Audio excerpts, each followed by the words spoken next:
All right, so I wanted to ask you about Michael Burt. Yep.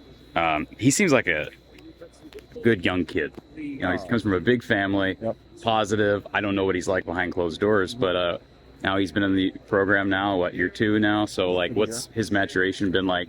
And he's obviously got some more opportunity with a couple of experienced guys graduating. No, Burt has been great since the day we recruited him and he committed and signed. We felt really great about him, not just him, but his family and his background and where he's coming from. He's a very mature kid. He loves being here. That's the rule number one. You got to want to be at Iowa, and he's taking coaching. He's a guy that's he was a football and also played baseball, but baseball was primarily sport until he got to high school. So he knew he was a guy that needed to develop, and he allows to coach him hard. He works his tail off in the strength and conditioning in the weight room, and I've seen him take jumps since the spring. So looking forward to him to continue to get better. I think he's a guy that shows up and just gives us his all. What are his strengths on the field? Strengths? Yeah. My job is to develop all of these guys to be able to be strong in the run game, to have special teams value, and also be skillful enough to make plays in the passing game. I think he's doing a good job at all three. So just got to continue to move these guys forward, and just continue to coach them hard, and I'm pretty sure they'll continue to take jumps. What do you look at when you see, I don't know how many conversations on a year-to-year basis you have about position changes, but like, have you started now? You've been a tight ends coach for, what year is this now? Like, This is going into year 4. Year 4? That's flown by, I'm sure, for you, right? Yes. So have you gotten to the point where you see guys that are not tight ends in high school on tape and you're like, okay, I could see that guy maybe end up at tight end? Like, is that a skill you've started to develop? Absolutely. Well, you just go back and you watch some of the guys that we recruited in the past. I played with Dallas Clark. He was a will linebacker. You look at Robert Gallery, he was just here visiting. He came in as a 250-pound tight end. So usually, once you come in this program, guys are going to put on about 20 to 30 pounds, so you can start to do the math. So if a guy like DJ Vanami comes in at 213, he's 240 right now. So you can kind of, Addison Stringer came in at 220, he's playing at 250. So you can look at the body type, just look at the structure, and kind of try to project where they're going to be once they get 2-3 years in this program. And talk about some of the young guys. Besides Michael, what's the group behind Zach and behind Addison been like?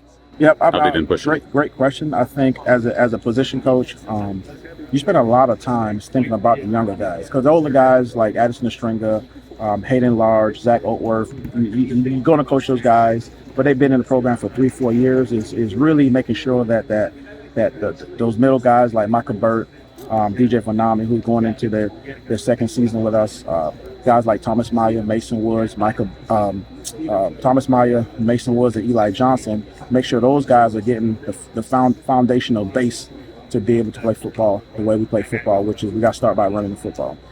So they spend a lot of time just working with those guys and their techniques and fundamentals. But strength and conditioning is a huge part of that process as well, too. Was Thomas Meyer sort of ahead of the curve physically when he got here? Or was he pretty He came in about 220. Okay. He came in 220. Addison came in about 220. Some of those guys come in a little lighter, a little heavier. But everybody's different. Everybody carry their weight a little different. It's really come down to, are those guys going to show up on time? Are they going to give us everything they got in terms of effort? And are they going to take the coaching? And like I said before, if you're in this program for 3-4 years, you're going to develop. You're going to develop into the best football player you can possibly be. Could you see any of those true freshmen potentially playing this year?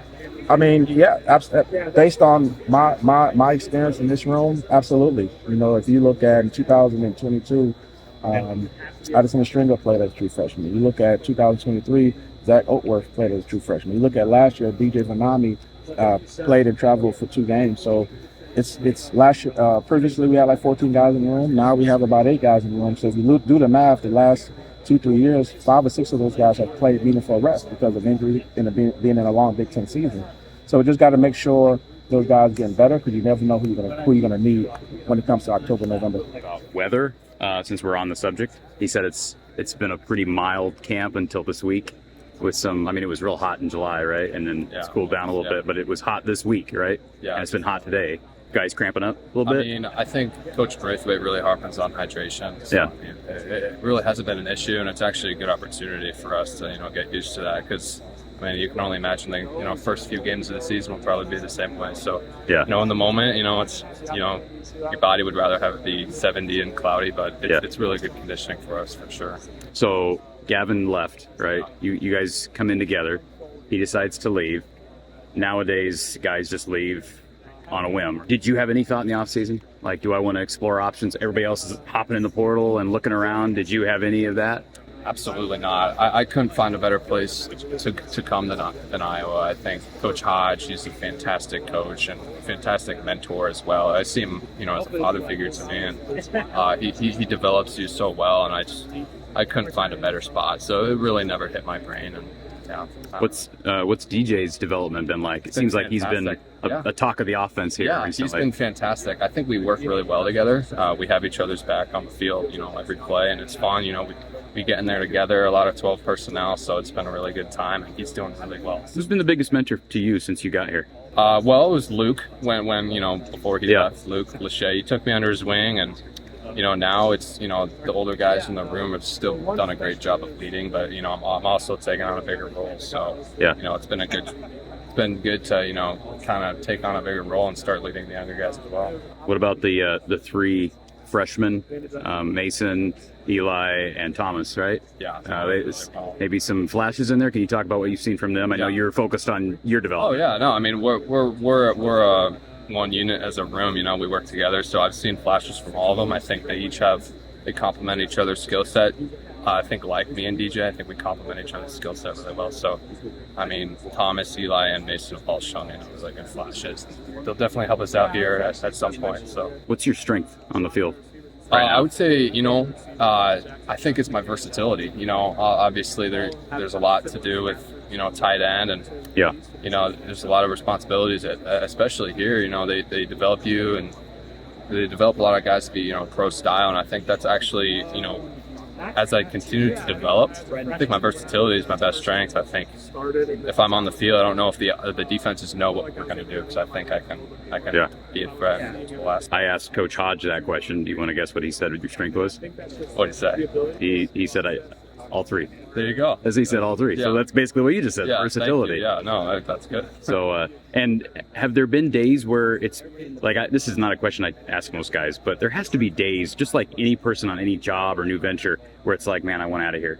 This is just too much. Has there been ever a moment where you've had to check yourself, or you've had to call home and be like, hey, I need some reminders of why I'm here, and I'll work up with it? It's had nothing, absolutely not. However, you get here, last year when I got here, right, as a freshman, I think there's always the freshman, homesickness. Right. Other than Iowa, I mean, heck no, I've loved it here, truly loved it here, and I'm super, super excited for, everything, looking forward to it, so. I mean, you can talk about it because you're a player, but do you know the Jones family, like Darian Jones that just committed from Omaha? Yeah, Okay. I mean, I actually played basketball with his older brother in sixth. Okay, the one in grade. Nebraska. Yeah, the down. one in Okay. Nebraska. So I was super thrilled when I heard about that, and Okay. I'm excited for a little family rivalry going. Yeah, I was gonna say. So you're gonna be able to kind of take them under your wing. Maybe I know you're in different sure, yeah. rooms and everything, but Yeah, I think that's a great thing about Iowa. I think that the thing that we set ourselves differently on is the locker room where we all come together as a family, and it doesn't matter what position you play. I really do think that guys can lead other guys in different positions. So I mean, I can't wait for him to get on campus so I can help him out with stuff and get him going. What's been your favorite hangout in Iowa City since you got here now? Year and a half in. Gosh, well, I love going to dinner at Airliner. Okay. They have good pizza. Yeah. So yeah. Are you let's see, trying to think of the popular places like Reunion or Monica's, or what's the place downtown that everybody loves? That's got the gelato and the bakery and it's a grocery store. What is that? Bread Garden. Bread Garden. You go there a lot. Yeah. Yeah. That seems to always it's really be good. It's almost like an easier access to get to than it's like a market. It's a market. Yeah, exactly. It feels like a big city, little market. Exactly. Right? Yeah. So Cool. It's easy to get. Kind of feels like you're downtown Omaha. Exactly. A little bit, It really right? does. When you're down there. It Cool. really does. Yeah. Cool.